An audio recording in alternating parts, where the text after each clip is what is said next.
So I discovered some Wi-Fi here that's consistent, I hope. And we can have our little stroll and chat here.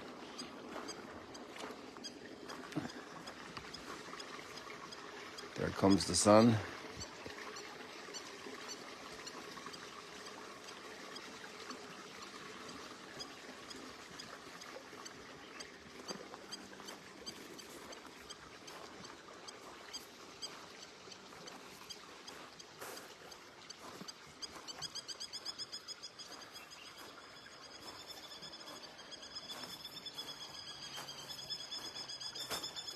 Have you ever noticed that people who are doing a lot of mischief don't like to have a good person around them?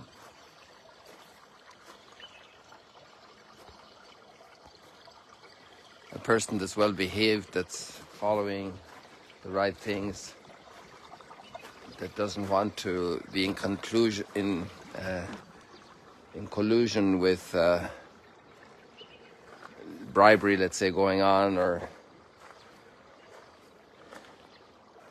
lying, or a certain kind of humor. Let's say humor that's a little bit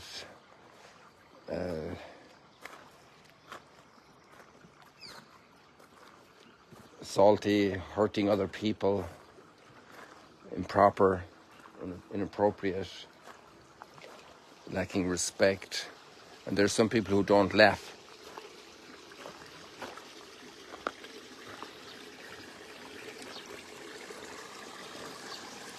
We're all very happy to be served by others.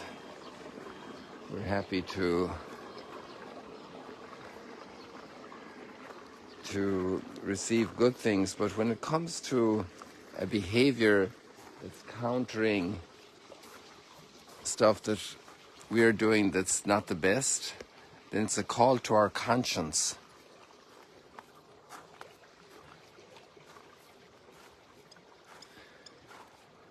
And it wakes us up.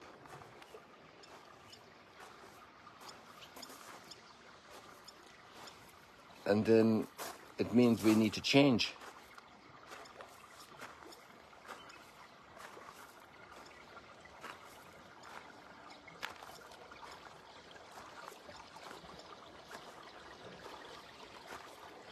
And sometimes we don't want to do that.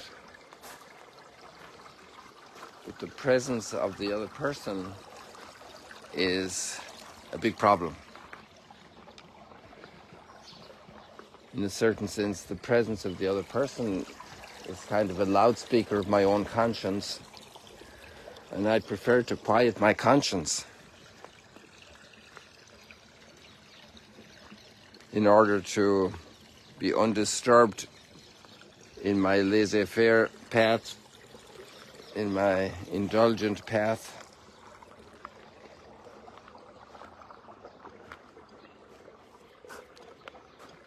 Undisturbed in doing my own will. The Book of Wisdom today is a marvelous account of this.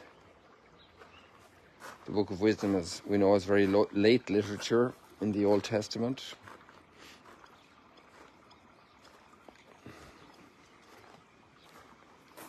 The wicked said among themselves, thinking not aright, let us beset the just one, because he is obnoxious to us. He sets himself against our doings.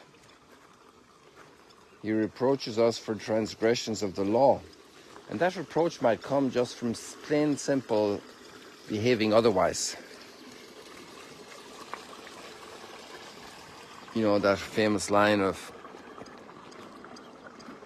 preach always, but use words if necessary. Because a lifestyle is a major word. Just like creation is a major word of God to us, what we do communicates what we think, what we are, what life is about.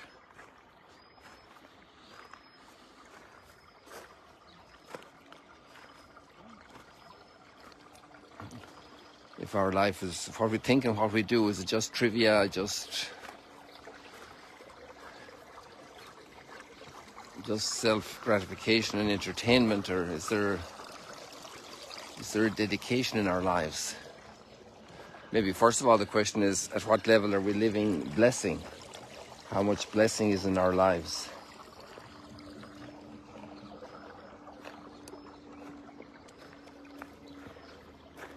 Living with a deep interior sense of the presence of God, carrying us through every situation and giving us a plenitude that no material things can give us.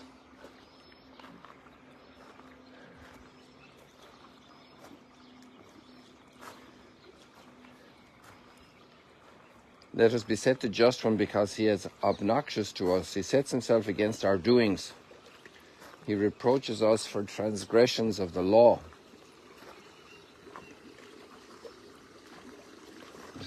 He charges us with violations of our training.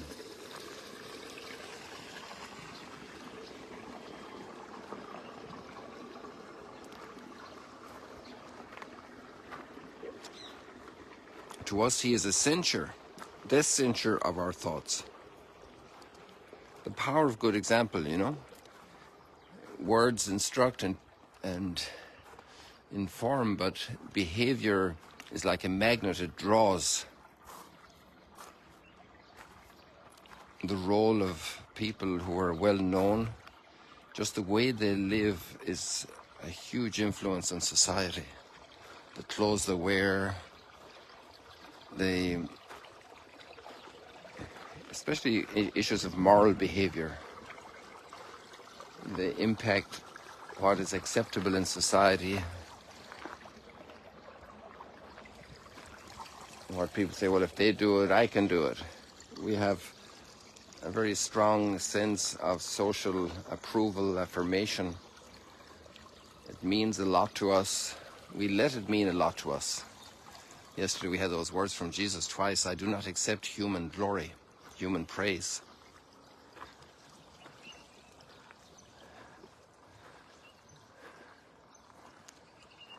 When you have the real deal, you won't want to be indulging in not fake, but in shadows. Shadows aren't enough.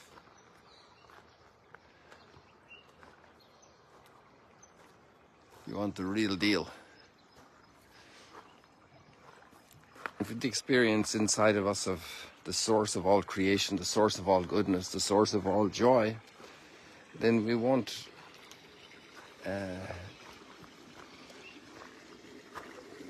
cipher our whole. We won't concentrate our expectation of fulfillment from just externals. It's nice when they go our way. Today we have this beautiful view. It's nice, it's pleasant. But our happiness is the source of our happiness is much deeper.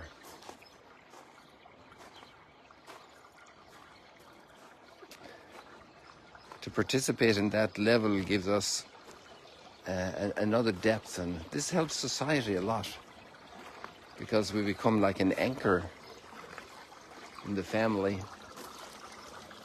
at work. It's very interesting. I was always amazed at how certain kids, even let's say high school kids, that were deeply personally religious, even though they were never vocal about it. I noticed this a lot, especially during ministry and youth ministry, that other kids came to them, and even adults, and asked them for a prayer if there was a tragedy in the family, if there was an illness. And that kind of just goes to show how people pick up where people are at. Even without announcing it. It comes across in behavior, and it comes across in conversation. It comes across in what we expect and hope.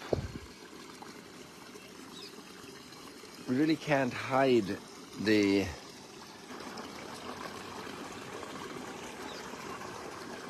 our being. Our being is public. We are social beings, and we are deeply bonded and connected with others. And that's marvelous. and it's also a great responsibility.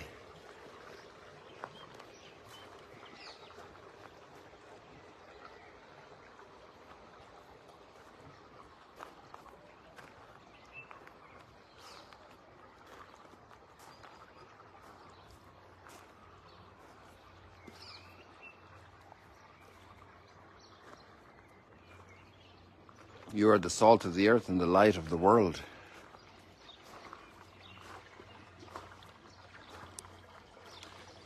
So this good person is essential for our thoughts, merely to see him as a hardship for us, because he's living a lifestyle, or she is living a lifestyle that is very counter to a selfish lifestyle. Because his life is not like that of others, and different are his ways. He judges us debased, he holds us aloof from our paths as from things impure. And that's obviously a behavior that we wouldn't want to see in a good disciple of Jesus. We shouldn't hold other people debased. We shouldn't treat them as people who are impure.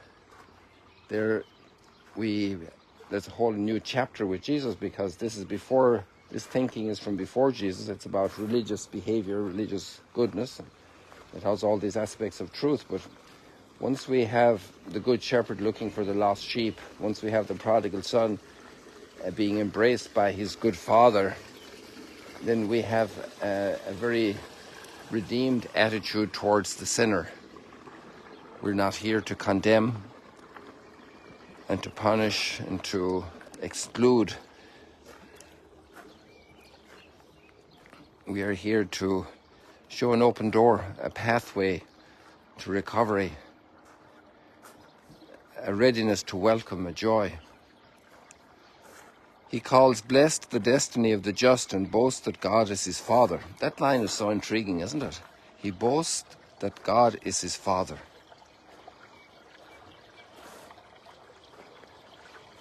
And then you see just a few decades later, a century later, Jesus' life and his words, his explanation, especially in the gospel, these last couple of days, when Jesus talks about his Father and his union with the Father. And in the Book of Wisdom we have this line, and he boasts that God is his Father. You see, this whole reading from the Book of Wisdom is a very, very an awesome sketch of Jesus.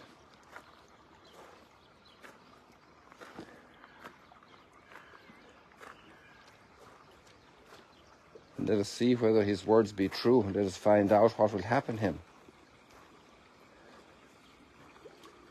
For if the just one be the Son of God, imagine that language, he will defend him and deliver him from the hand of his foes.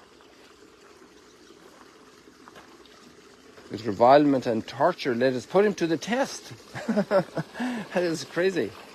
With revilement and torture, let us put him to the test, that we may have proof of his gentleness and try his patience. Like, we're already entering into a type of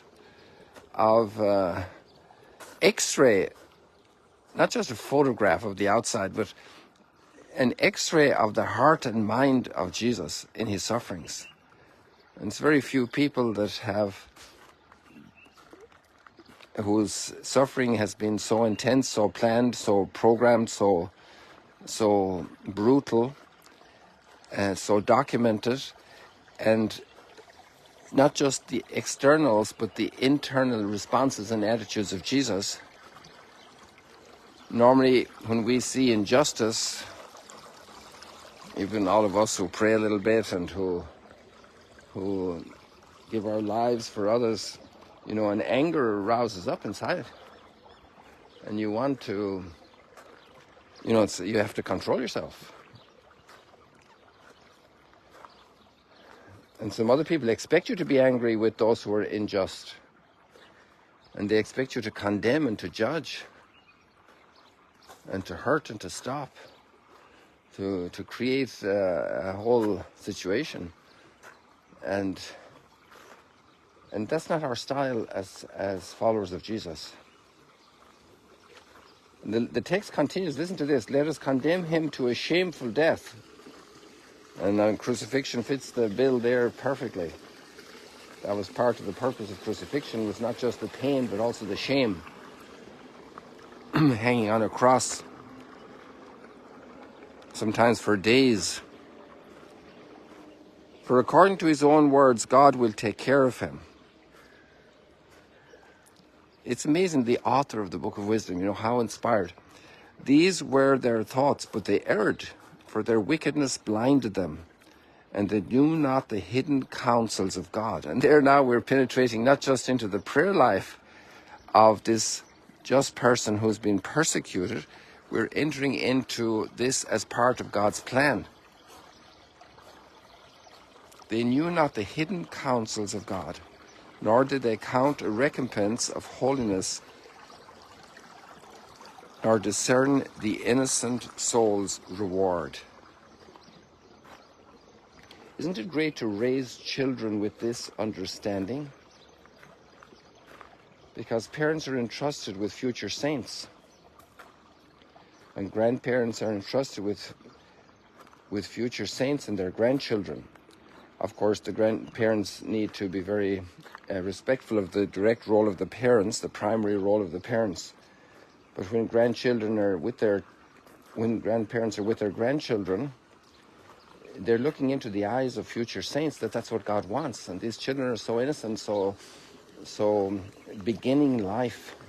And what grandparents can communicate to them, the way they carry their sufferings, also the way they carry their approaching departure from this world.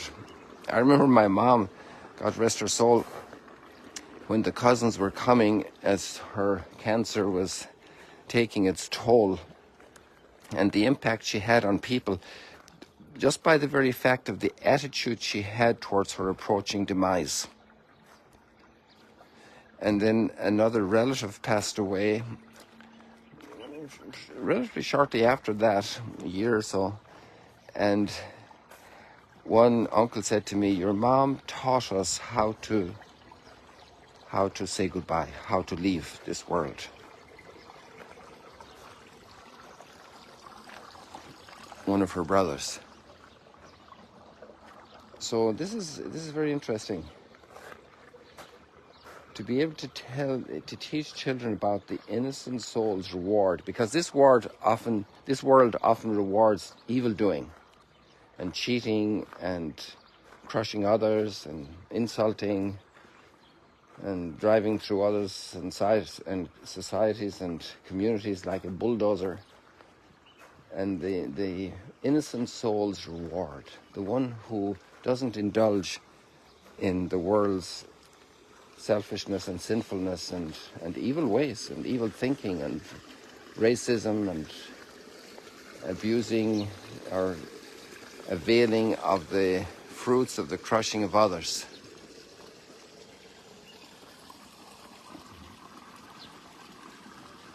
I think our time is gone already, but I just love this reading. The Lord is close to the brokenhearted. There we have this Psalm 34. And the just cry out, the Lord hears them. That hearing also can be delivered in a later moment, because there can be a path of suffering between the cry of the just and the oppressed and the final deliverance. Those who are crushed in spirit, he saves. And then we have the gospel in John chapter 7. Jesus back in Galilee. There's intent to kill him. And there's a very wonderful line, we'll finish with that now just because of time. They tried to arrest him, but no one laid a hand upon him, because his hour had not yet come. We're in the plan of God. There's a plan of God in our lives. And there are times when wrong will be set right. And there are times for the martyr to be the martyr, and there are other times that that's not the case. There's a discernment of what God's call is today in my life. What's the call of charity today? What's the call of patience? What's the call of service? What's the right word I need to say to the people now to lift spirits, to encourage?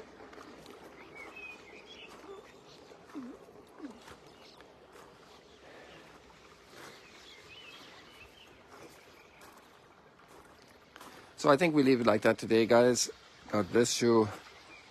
See you later, alligators. Here we are at just outside Ducanaltum. Let us continue preparing for Holy Week, which is coming very quickly. These can be very fruitful weeks. Also, maybe today is a good day to join Kathleen and the Via Dolorosa with some of the Stations of the Cross, entering into that mystery of suffering that Jesus bears. God bless you.